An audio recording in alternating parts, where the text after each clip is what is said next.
1857 का विद्रोह। 1857 के विद्रोह के स्वरूप, उसके कारण के संबंध में इतिहासकारों के बीच मतभेद है। 1857 का विद्रोह का आधारभूत कारण राजनीतिक, सामाजिक, आर्थिक, धार्मिक सभी कारण उत्तरदायी स्वीकार किए जाते हैं। चर्बी युक्त कारतूस का प्रयोग तत्कालिक कारण माना जाता है, न कि आधारभूत कारण। तब इसके कारणों की हम चर्चा करेंगे। विद्रोह के कारण की बात करें तो पहला राजनीतिकरण। तो राजनीतिकरण में डलहौजी की व्यपगत नीति थी, वेलेस्ली की सहायक संधि थी। डलहौजी ने अपने व्यपगत नीति डॉक्ट्रिन ऑफ लैप्स के क्रियान्वयन द्वारा जैतपुर, झांसी, नागपुर आदि राज्यों को ब्रिटिश साम्राज्य में शामिल कर लिया था। अवध के नवाब को गद्दी से उतारकर अवध का कंपनी के राज्य में विलय कर दिया। पेशवा नाना साहब का पेंशन बंद कर दिया।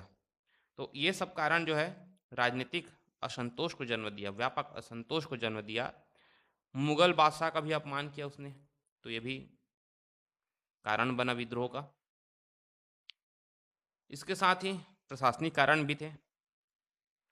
तो प्रशासनिक कार्यों में भारतीयों की भागीदारी जाति श्रेष्ठता पर आधारित थी। कोई भी भारतीय सूबेदार से ऊंचे पद तक नहीं पहुंच पाता था। न्यायिक क्षेत्र में अंग्रेज को प्रत्येक स्तर पर भारतीयों से श्रेष्ठ माना जाता था। कंपनी की भू राजस्व व्यवस्था ने अधिकांश अभिजात वर्ग को निर्धर बना दिया। बंबई में इनाम कमीशन बनाया गया और उसने 20,000 जागीरों को जब्त कर दिया था।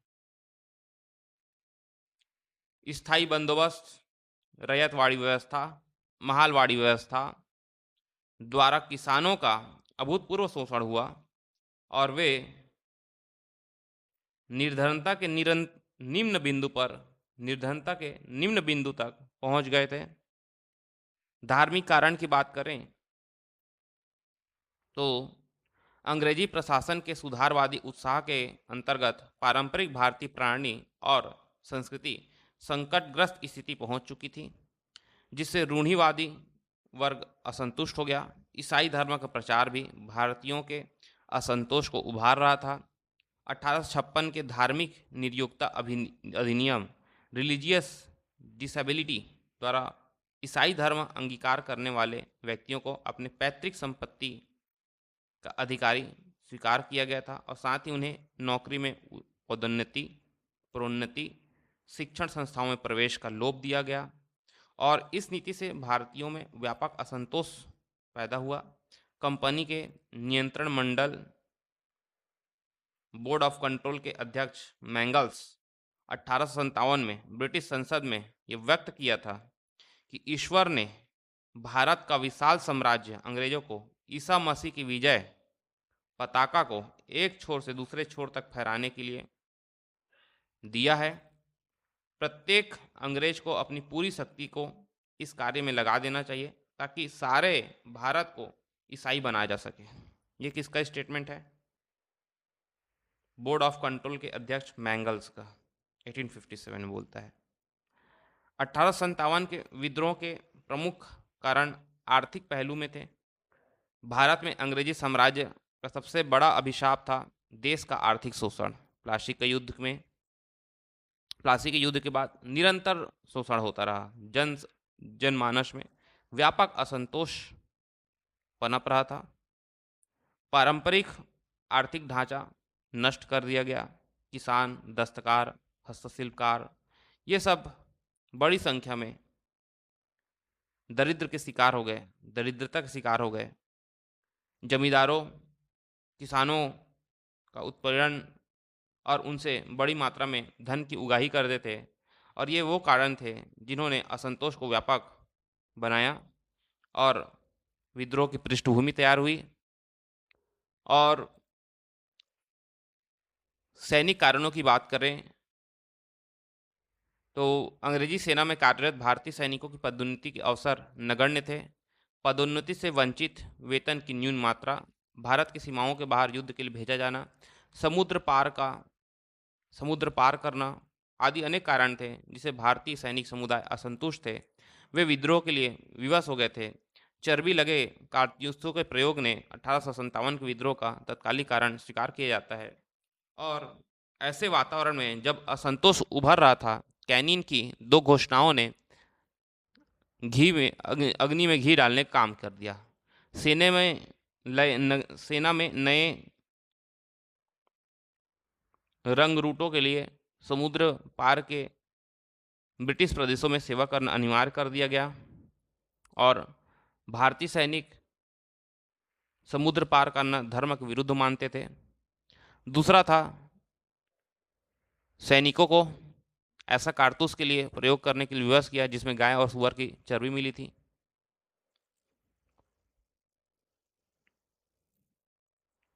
और ये जो दोनों हैं, हिंदू और मुस्लिम दोनों कोई इसमें भड़क उठे, है ना। विद्रोह की योजना, इतिहासकार सुंदरलाल ने लिखा है, इस राष्ट्रीय प्रयत्न की तह में उतनी ही गहरी योजना और उतना ही व्यापक गुप्त संगठन था। इस विशाल योजना का सूत्रपात कानपुर के पास बिठूर में हुआ।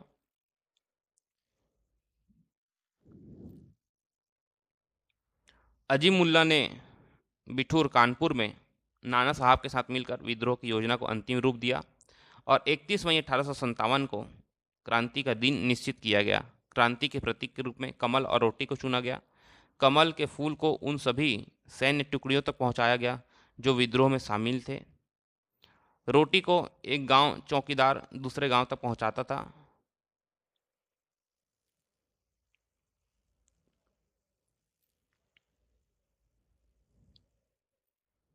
चर्बी युक्त कारतूस के प्रयोग के विरुद्ध पहली घटना 29 मार्च 1857।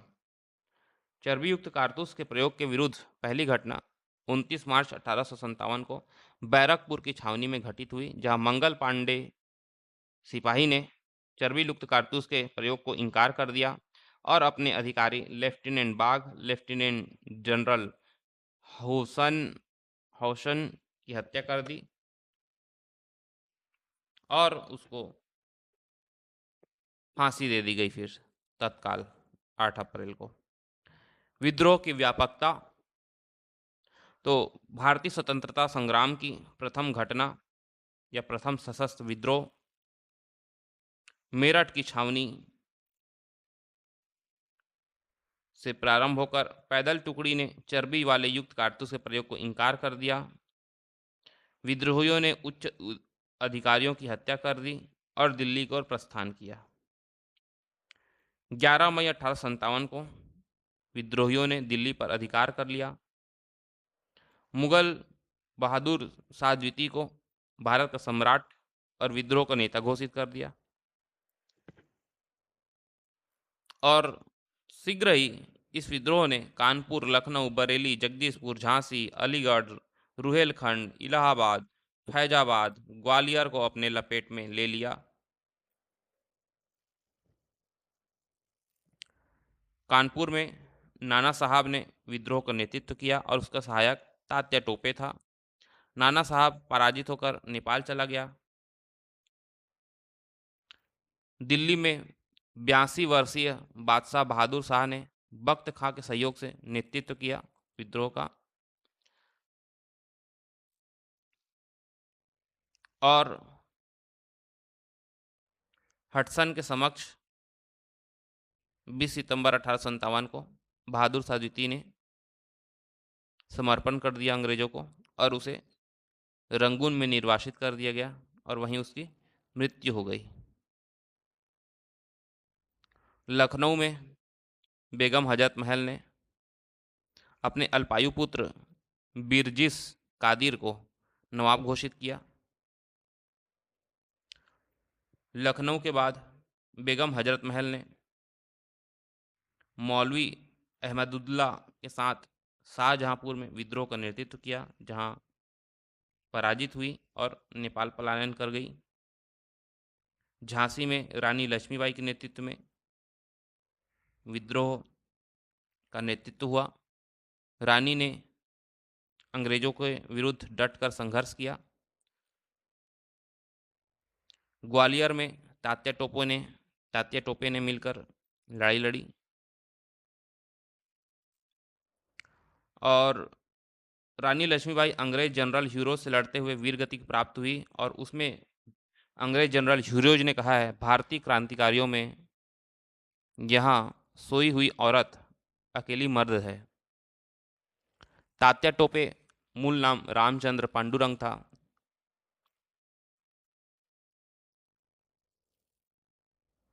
जगदीशपुर आरा बिहार से कुंवर सिंह ने नेतृत्व किया।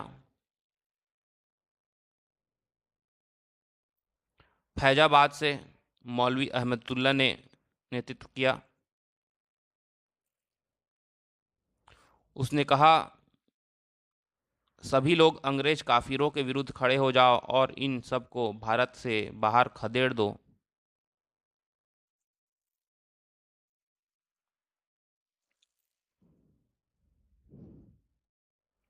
रुहेलखंड में खान बहादुर खान ने नेतृत्व किया। इस प्रकार 1857 के विद्रोह के प्रमुख नेता तात्या टोपे, नाना साहब, मौलवी अहमदुल्ला, बेगम हजरत महल, रानी लक्ष्मीबाई, राजा कुंवर सिंह, खान बहादुर खां, ये सभी थे। असम में 1857 के विद्रोह के दौरान वहां के दीवान मनी राम दत्त ने विद्रोह किया। उड़ीसा संबलपुर क्षेत्र में सुरेंद्र साय ने नेतृत्व किया। गंजाम में राधाकृष्ण दंडसेन के नेतृत्व में विद्रोह किया गया। पंजाब में अधिकांश क्षेत्र विद्रोह की कार्यवाहियों से पृथक था।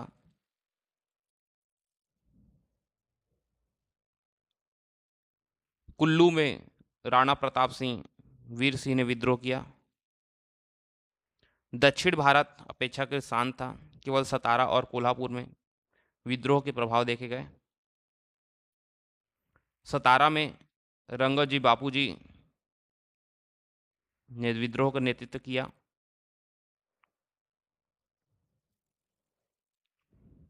बंगाल, पंजाब, राजस्थान, जिंद, हैदराबाद, मद्रास, जहां विद्रोह ने अपने पैर नहीं फैलाए थे और इन क्षेत्र के शासकों ने विद्रोह को कुचलने में अंग्रेजों की सहायता की। बंगाल के जमींदारों ने विद्रोह को कुचलने में अंग्रेजों की भरपूर मदद की और बुद्धिजीवी वर्ग, व्यापारी वर्ग, भारतीय शासकों का अधिकांश वर्ग 1857 की क्रांति में पृथक था, अलग था। अब इसके असफलता के कारणों की विवेचना करेंगे। तो मूल कारण की बात करें, एकता, संगठन का अभाव, संसाधनों की कमी, विद्रोह की न तो कोई सुनियोजित योजना थी, न ही कोई कार्यक्रम था, इसलिए यह सीमित, असंगठित और स्थानीय विद्रोह मात्र रह गया। विद्रोह का स्वरूप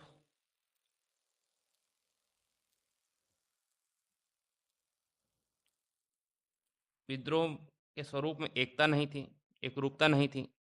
एक और अवध, रुहेलखंड, उत्तरी भारत के सामंत ने विद्रोह किया, वहीं ग्वालियर, हैदराबाद के शासकों ने विद्रोह के उन्मूलन में अंग्रेजों की भरपूर सहायता की। विद्रोहियों के पास तात्या तोपे, रानी लक्ष्मीबाई के समान योग्य नेतृत्व विद्वान था, लेकिन बाकी जो लोग थे उनमें नेतृत्व क्षमता अच्छा नहीं थी, है ना, उनमें वो गुण नहीं थे। तो विद्रोहियों के पास न तो कोई राजनीतिक दृष्टि थी और न ही भविष्य की कोई योजना थी। जॉन लॉरेंस कहते हैं, यदि विद्रोहियों में एक भी योग्य नेता रहा होता तो हम सदैव के लिए हार जाते।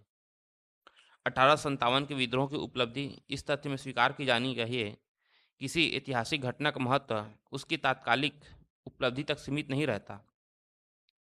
1857 का विद्रोह एक ऐसी ऐतिहासिक त्रासदी भर नहीं थी, इसने अपनी असफलता में भी महान उद्देश्यों को पूरा किया। राष्ट्रीय मुक्ति आंदोलन का प्रेरणा स्रोत बनकर अन्य विद्रोहों को इन्होंने प्रोत्साहित किया। विद्रोह के स्वरूप की बात करें तो इतिहासकारों में मतभेद है। क्या ये एक सैन्य युद्ध विद्रोह था? क्या ये एक असंतोष था? क्या ये भारत का पहला राष्ट्रीय संघर्ष था? देखिए, अधिकांश ब्रिटिश इतिहासकार, अंग्रेज इतिहासकार 1857 के विद्रोह को सैनिक विद्रोह मानते हैं। ठीक। और इसमें जॉन सीले हैं।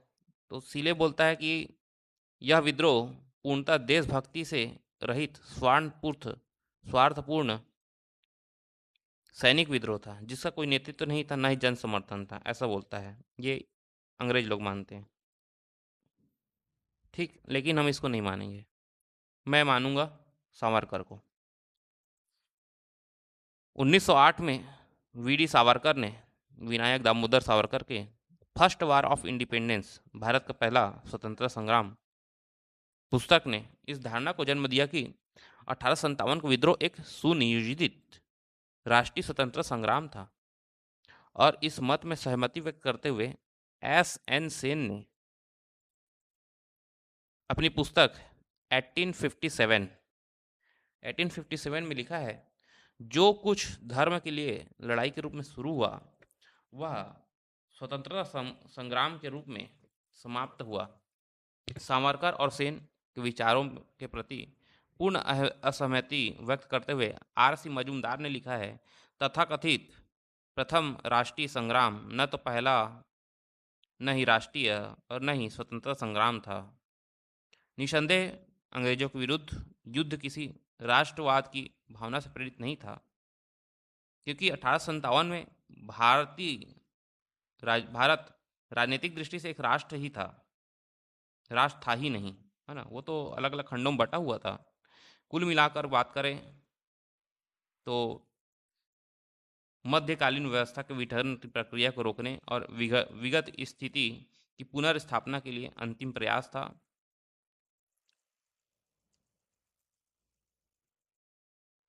निष्कर्ष की बात करें तो 1857 का विद्रोह साम्राज्यवाद विरोधी राष्ट्रवादी था। इसमें हिंदू और मुसलमानों दोनों ने बढ़ चढ़कर भाग लिया। दोनों का एक लक्ष्य था, साम्राज्यवादी शासकों को उखाड़ फेंकना। परंतु विद्रोहियों में राष्ट्रीयता की संकल्पना का पूर्णता अभाव था। 1857 के महान विप्लव से संबंध प्रमुख पुस्तकें हैं। V D. Savarkar, first war of Indian independence, first war of Indian independence. Ashok Mehta, the great rebellion, the great rebellion. R C. Majumdar, sipahi mutiny. R C. Majumdar, sipahi mutiny and the revolt of 1857, the sipahi mutiny and the revolt of 1857। S N. Sen, 1857। विद्रोह के परिणाम। 1857 के विद्रोह असफल होने के तत्काल पश्चात ब्रिटिश क्राउन ने भारत पर शासन का अधिकार स्वतः अधिकृत कर लिया। 1 नवंबर 1858 को इलाहाबाद में आयोजित दरबार में लॉर्ड कैनिंग ने महारानी विक्टोरिया की उद्घोषणा को पढ़ा और इसमें भारत में कंपनी के शासन की समाप्ति और भारत पर प्रत्यक्ष शासन करने का उल्लेख था। भारत मंत्री secretary of state of India पद का सृजन किया गया और इसमें 15 सदस्यों वाली इंडिया काउंसिल की स्थापना की गई। गवर्नर जनरल कैनिंग को वायसराय की उपाधि दी गई। भारत में ब्रिटिश साम्राज्य के विस्तार पर रोक, लोगों के धार्मिक मामलों में हस्तक्षेप न करना, एक समान कानून, सबको सुरक्षा उपलब्ध कराना, लोगों के प्राचीन अधिकारों और उसकी परंपराओं के प्रति सम्मान व्यक्त करना आदि का आश्वासन भारतीय जनता को दिया गया। भारत में एक व्यवस्थित शासन प्रणाली के लिए भारत सरकार अधिनियम 1858 पारित किया गया, जिसने पिट्स इंडिया एक्ट द्वारा स्थापित व्यवस्थाओं को समाप्त कर दिया। 1858 में विद्रोह के उन्मूलन के शीघ्र उपरांत ब्रिटिश सरकार द्वारा सेना के पुनर्गठन हेतु पील कमीशन की स्थापना की गई, जिसके रिपोर्ट पर सेना में भारतीय सैनिकों की तुलना में यूरोपीय सैनिकों की संख्या में वृद्धि की गई।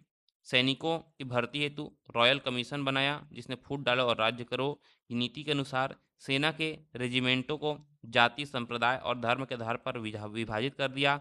ब्रिटिश सरकार ने भारतीय राजाओं को गोद लेने की अनुमति प्रदान कर दी।